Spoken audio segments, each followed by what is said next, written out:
Assalomu alaykum qadrdonlarim, izlanishdan to'xtaganimiz yo'q. Sizlarga yana bitta yangicha variantdagi kotelni taxlab qo'yganman. Bu 4 xil yonilg'ida yonadi. Hozir sizlarga birma-bir aytib o'tib ketaman. Xo'sh, mana shu kichkina kotelchamiz xudo xohlasa 200 kvadratgacha bemalol yetish kerak. Hali buni test qilib, narxlarini ham keyingi videoda sizlarga aytib o'tib ketaman.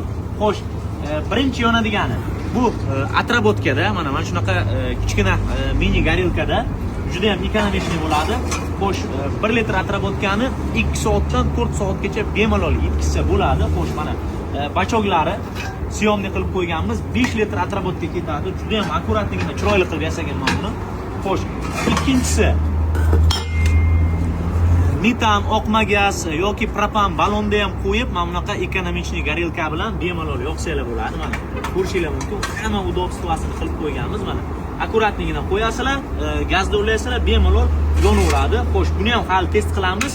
Oddiy propan gazda nech pulli 1 soatda yoqishini ham. Xo'sh, yana bittasi mana 1,5 kilovatli tentam qo'yganmiz. Mana ko'rishinglar mumkin, yechiladi.